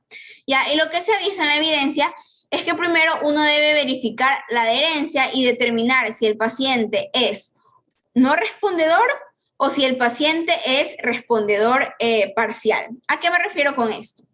No le bajó nada la tensión arterial o le bajó algo, pero no le llegó a la meta pues, que queríamos. Si el paciente definitivamente fue no respondedor, lo mejor que se debe hacer no es adicionarle otro antihipertensivo a ese que no me sirvió de nada, sino lo que hay que hacer es quitárselo y ponerle otro. ¿ya? Se ha visto el hecho que de hacer esto, o sea, quitarle el que no sirve y ponerle otro, y si ese otro no sirve, quitárselo y ponerle otro, ok, no sirvió, listo, se lo quito, le pongo otro, en lugar de adicionarle uno, ya si hacemos una o dos veces este cambio, se ha visto que aumenta la probabilidad más o menos como del 40 al 50 y finalmente al 60% de que el paciente responda con monoterapia y le evitamos la terapia dual y por ende los efectos adversos de estos medicamentos extra, además de que mejoraríamos la adherencia y sería muchísimo más fácil para nuestro paciente tomar una pastilla que tomar dos. Si el paciente, por el contrario, respondió, pero respondió parcialmente, o sea, no llegó a lo que uno desearía, o sea, le bajó un poquito, pero no le bajó lo suficiente, lo que se debe hacer en estos pacientes es titular ese primer antihipertensivo. ¿Y qué es titular? Consiste en hacer un ajuste progresivo de las dosis de los medicamentos de acuerdo a las necesidades del paciente. Pero ojo, lo ideal es titularlo solo una vez, ¿ok? En sí, cuando uno habla de la estrategia para el manejo antihipertensivo de los pacientes con hipertensión arterial, hay dos estrategias. Una es coger un medicamento y llevarlo a dosis tope, o sea, dosis máxima tolerada, y después iniciar el otro. Y la otra estrategia es a un medicamento titularlo una única vez y después de eso pasar a un segundo medicamento. Lo que se ha visto es que esta segunda estrategia que les acabo de mencionar es la mejor, porque los antihipertensivos, después de que se titulan 2 o 3 veces, no aumentan mucho ese efecto hipotensor, pero sí aumentan considerablemente el riesgo de tener efectos adversos secundarios a ese manejo. Entonces, lo mejor es titular una sola vez. ¿No me sirvió? Listo, pongo un segundo antihipertensivo. ¿Ya? Y basado en eso y en que se ha visto que poner 2 antihipertensivos me aumenta la probabilidad de tener una adecuada respuesta, la guía europea es que dice que a todo el mundo lo vamos a tratar de poner terapia dual. Ok, ahora, ¿qué combino? ¿Hay alguna combinación superior a otra? Ya para esto tenemos este estudio del New England que nos dice, combinamos IECA con amlodipino versus IECA con hidroclorotiazida, ¿ya? Y ver cuál es mejor. Lo que se vio es que la combinación de IECA con amlodipino es mejor en estos desenlaces que estamos mencionando acá, o sea, en enfermedad coronaria, en infarto agudo del miocardio, en accidente cerebrovascular, en enfermedad renal crónica, en enfermedad arterial periférica, en hipertrofia ventricular izquierda o diabetes mellitus tipo 2. Ya el compuesto de todos estos desenlaces fue menor en los pacientes con IECA, con calcio antagonistas versus IECA con hidroclorotiazida. ¿Ya? Y realmente, si nos vamos a leer las guías, cualquiera de ellas nos dicen que podemos mezclar lo que queramos. Sin embargo, basado en la evidencia, estos sí nos dicen que, como que, oye, no, tipo, si vas a combinar, lo mejor es que combines un IECA con un calcio antagonista. Incluso dice que ya tenemos un paciente con tiazida, le quitemos la tiazida y le pongamos el IECA con el calcio antagonista. Porque este estudio que les estoy mostrando aquí, es como que el más poder estadístico tiene, ¿ya? Existen otros estudios que sí han dicho que da lo mismo, que da igual, pero el poder estadístico es inferior a este que les estoy mostrando ahora. Ahora, ¿qué no combinar? Es otra pregunta también frecuente e importante. Y es súper importante recalcarlo porque si nos basamos en lo que nos dicen las guías, que literal pueden combinar cualquier cosa, pues no, eso no es así. Idealmente no combinar beta bloqueadores con clonidina, beta bloqueadores con calcio antagonistas no dihidropiridínicos, es decir, no mezclar dos cosas que me tumben el gasto cardíaco, no combinar bloqueadores alfa-1 y clonidina, y el más importante de todos, y es el que quizás en el que más nosotros como médicos solemos meter la pata, no combinar IECA con ARA2, porque no aumenta el efecto hipotensor y aumenta considerablemente el riesgo de deterioro renal e hipercalemia. Ya con todo esto en mente, lo que sigue es determinar hasta qué punto yo voy a hipotensar a mi paciente, ya qué meta yo le voy a dejar. Las metas, nuevamente, van a variar según la guía, La guía de la AJA nos dice que a todos los pacientes pónganlos en meta de 130-80, excepto si son mayores de 65 años, en ellos los podemos dejar en 130-90, es decir, le subimos la diastólica a 90 como meta, pero la sistólica se queda igualito. ¿Qué nos dice la europea? La europea nos dice, ok, a todos los pacientes mayores de 65 años le dejamos una meta normalita en grado 1, 140-90, y los demás, digamos que también la meta es de 140-90, pero hey, si usted puede intentar llevarlo a 130-80, mejor, o sea, si no lo logra, no es que sea un pecado no lograrlo, pero si lo logra, pues chévere, ¿ya? Entonces, bueno, eso sí recalca en considerar a todos en una diastólica menor a 80. El Ministerio de Salud Pública, por su parte, nos aporta esa tabla que se las dejo aquí en las diapositivas para que las revisen, y lo que nos recomienda es lo siguiente, o sea, que el primer objetivo de tratamiento sea reducir la tensión arterial a menos de 140-90, ¿ya? En todos los pacientes, siempre que el tratamiento sea bien tolerado. Y bueno, los valores de tensión arterial tratados deben dirigirse a valores inferiores a 130-80. Los pacientes con diabetes mellitus deben tener una presión menor a 130-80. Los pacientes con infarto cerebral previo o ataque isquémico transitorio deben tener valores inferiores a 130-80. Los pacientes con enfermedad coronaria también deben tener valores inferiores a 130-80, o sea, todo el mundo 130-80. Y en enfermedad renal crónica, la meta es tenerlos inferiores a 130, 140 o 80. Ya, como ya hemos venido mencionando, todos estos cambios en las metas se derivan de este estudio que es súper famoso, el famosísimo estudio SPRINT. Ya, que estos aquí lo que hicieron fue comparar a 9.361 pacientes, ya, y se les tomó la presión arterial, y un paciente con meta de cifra sistólica de 120, y tenían otro grupo que eran pacientes con metas de cifra sistólica de 140, y bueno, compararon a cuál les fue mejor, ¿verdad? Y bueno, se dieron cuenta que sí, o sea, los pacientes cuya meta era 120 milímetros de mercurio, pues le fue muchísimo mejor en cuanto a términos de riesgo cardiovascular que los pacientes cuya meta era mucho menos estricta, mucho menos radical, que era la de 140 milímetros de mercurio. Pero hay un pero en el SPRINT, ¿ya? Y es muy importante tener en cuenta. Primero, el SPRINT excluye a pacientes que ya tuvieron stroke o diabetes mellitus previa, ¿ya? Entonces podría decir que estos dos grupos de pacientes no están considerados en este estudio, ¿ya? Y también hay una duda considerable en los ancianos, ¿ya? Entonces, mismo vamos a ver un poco cómo es el manejo que se le realiza, pues, a los ancianos. ¿Ya? ¿Qué críticas hay en el SPRINT? Pues un montón. Primero es que, bueno, es el primer estudio de control antihipertensivo que no midió la tensión en consulta, sino que lo hizo con dispositivos electrónicos en casa. Como habíamos dicho, al estar en consulta, sube la presión arterial, ¿ya? Entonces, de base, estos pacientes iban a tener cifras tensionales menores que la comparación al resto de estudios. O sea, en el estudio A, se les tomó la presión arterial en un consultorio, o sea, por el fenómeno de bata blanca, la presión arterial en ese estudio era mayor, pero aquí no se lo hizo en consulta, sino que se lo hicieron en su casa, o sea, ya de base, la presión arterial de estos pacientes era menor. ¿Ya?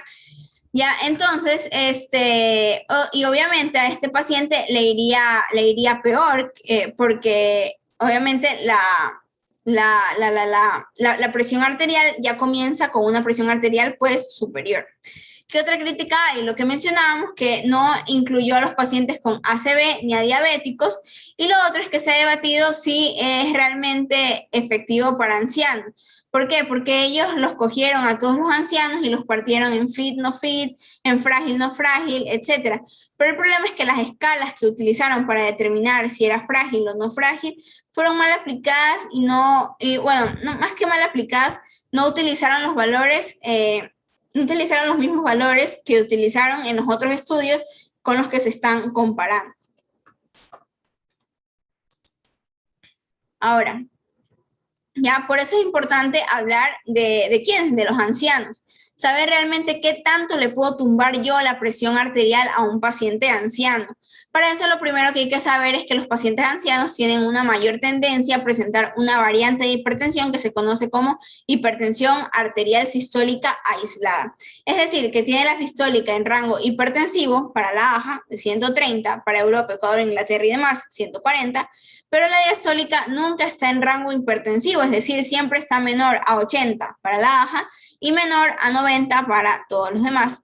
¿Ya? Entonces, asociado a esto se ha visto que los ancianos particularmente tienen una mayor mortalidad si uno les tumba la diastólica por debajo de 60. O sea, esa curva J que les mencionaba al principio está muy bien definida en los ancianos con la presión arterial diastólica y por eso hay que tener muchísimo cuidado con ellos. Hay que tener cuidado también con la hipotensión ortostática. ¿Por qué? Porque se caen más. Y un anciano cayéndose es todo un problema porque es frágil, tiene mayor probabilidad de que haga fractura de cadera, de que haga trauma craneoencefálico severo. Entonces, por eso el debate es, bueno, ¿qué tanto tengo yo que bajarle las cifras tensionales a mi paciente?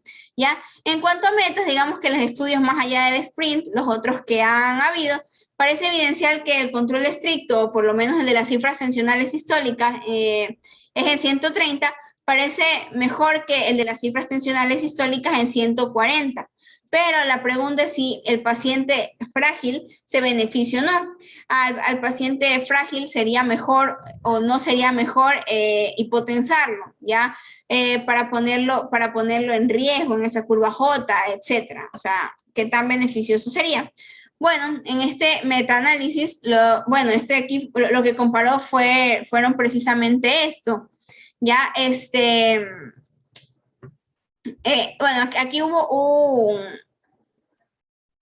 comparó dos grupos, ¿verdad? Uno que tenía un esquema intensivo y uno que no tenía un esquema intensivo. Bueno, a la conclusión que llegaron fue que sí, es beneficioso bajarle la presión arterial a nuestro paciente anciano, sin embargo, hay que tener cuidado, o sea, no se lo podemos bajar de golpe, sino hay que hacerlo poco a poco y de forma paulatina, porque podríamos a la larga,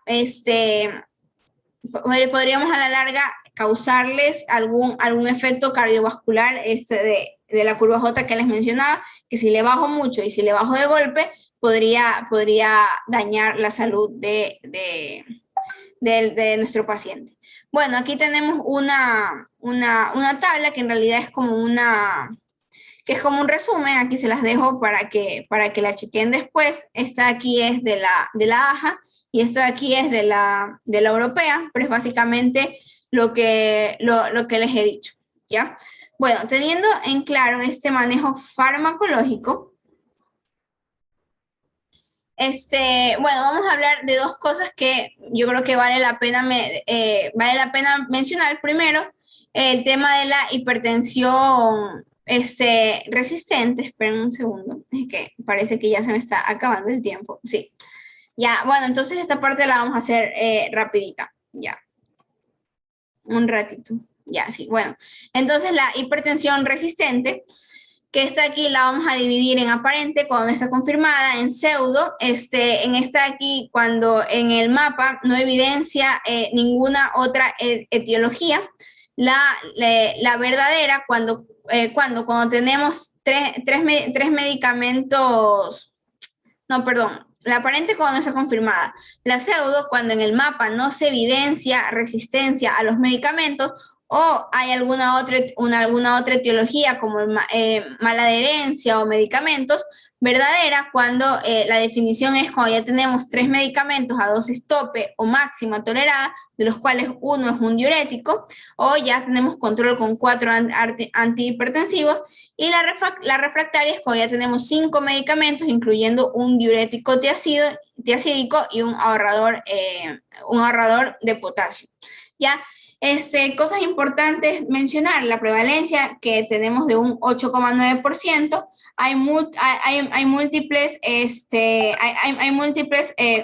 factores influyentes, como cuáles, como la mala adherencia, o sea, hay que ver si es que nuestro paciente está siguiendo el esquema medicamentoso que le estamos dando, la obesidad, o si nuestro paciente está tomando medicamentos que eleven esta presión arterial, como por ejemplo antiinflamatorios no esteroides. También siempre hay que descartar que no sea secundarismo, o sea, hipertensión secundaria, que como ya dijimos, hay ciertos paraclínicos o ciertos estudios que se pueden realizar.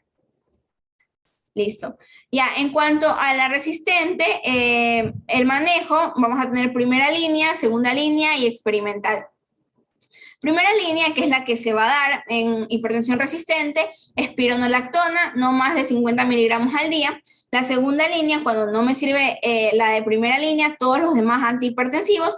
Y el experimental, bueno, de aquí es cuando ya no me sirve nada de lo demás y definitivamente a mi paciente no le baja la hipertensión arterial. Bueno, tenemos la denervación renal, un dispositivo de estimulación vasoreceptora o un shunt arteriovenoso ilíaco. Algo importante que en las nuevas guías se menciona, que es cambiar la hidroclorotiazida por clortalidona. Listo. En cuanto al fenómeno de bata blanca, ¿qué debemos hacer o qué se puede hacer? Lo que dice la guía europea es que los pacientes que tengan un riesgo cardiovascular elevado sí se beneficiarían de hacer un manejo, o en los pacientes que tengan evidencia de daño órgano diana asintomático también se beneficiaría hacer un manejo. En cuanto a la hipertensión enmascarada, el punto básicamente es sospecharla. Si usted, doctor, sospecha hipertensión enmascarada, confírmela ¿con qué? Con el mapa. Y si un paciente está con hipertensión arterial enmascarada, pues hay que hacerle ajuste de dosis. O sea, el paciente está hipertenso todo el tiempo en su casa, hay que hacerle ajuste a la posología, o sea, hacerle una titulación o quizás ponerle un segundo antihipertensivo. Bueno, en cuanto al seguimiento, pues anualmente, por lo menos anual, hacerle un fondo de ojo al año, hacerle una relación creatinina-albúmina al año, un parcial de orina al año, una función renal al año, una glicemia al año, etc. Ya. Y por último, bueno, en cuanto a la hipertensión arterial secundaria, bueno, como su nombre lo indica, es una enfermedad de base que me está provocando hipertensión. Entonces, aquí todo va encaminado a detectar cuál es esta etiología, ¿verdad? Y bueno, aparte de todo esto que nos menciona este cuadro, la presentación clínica sugestiva. Esto es súper importante recalcarlo, porque es eso, o sea, la clínica me va a decir qué es lo que tiene mi paciente, ¿ok? Entonces, yo puedo sospechar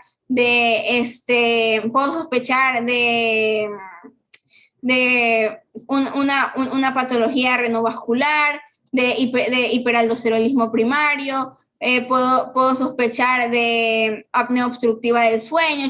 Viene una esposa y me dice, mi esposo es obeso, como que en las noches no puede respirar, ¿qué más? Bueno, sí, eso, más que todo, obeso, ronca bastante, o sea, yo ya de una pienso, y aparte me está haciendo ya hipertensión y no me está respondiendo al tratamiento, chuta, yo ya pienso de una apnea obstructiva del sueño. Bueno, inducidas por drogas y alcohol, y bueno, aquí ya vienen los más raros, ¿verdad? Hipotiroidismo, hipertiroidismo, lo confirmo con TSH, síndrome de Cushing, feocoromocitoma, etcétera. Ya, y al hacer nosotros una buena anamnesis y un buen diagnóstico de hipertensión secundaria, podemos ahorrarle a nuestro paciente años de estar tonteando y tomando años de estar tonteando y de estar tomando medicamentos por gusto. ¿Por qué? Porque ya tenemos porque lo que habría que hacer es eso, quitarle la enfermedad de base. Disculpen, estoy medio desconcentrada porque sí, ya se me acabó el tiempo. Ya, bueno, entonces, bueno, la crisis hipertensiva ya la vamos solo a leer en la diapositiva. Presión arterial sistólica mayor a 180, presión arterial diastólica mayor a 120. Sí, dame un segundo y termino. Ya. Tenemos, hay que identificar si es emergencia hipertensiva o si es urgencia hipertensiva. Si es emergencia hipertensiva es cuando hay daño de órgano diana, que puede ser sintomático o asintomático, y la urgencia hipertensiva es asintomática y no hay daño de órgano diana. Aquí hay, bueno, esto es epidemiología más que todo. En la anamnesis tenemos que ver todo esto que se puede presentar, síntomas neurológicos, alteraciones de fundoscopía, náuseas, vómitos, etc. Y bueno, en cuanto a la aproximación, tenemos que hacerle todos los exámenes que habíamos dicho de base, ¿verdad?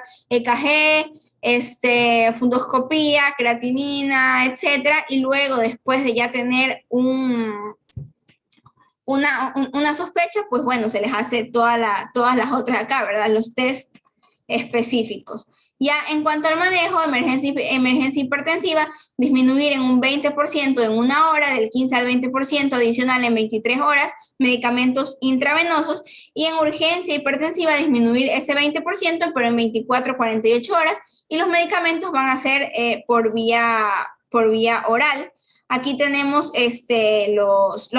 los medicamentos o las causas, perdón, de la emergencia hipertensiva, tanto si es cardíaca, renal, por una sobreactivación simpática o por el embarazo, ¿ya? Bueno, también tenemos sí, disculpa, ya. Me están llamando para decir que termine la charla, así que esperen un segundo. Sí, ya la voy a terminar. Esperen.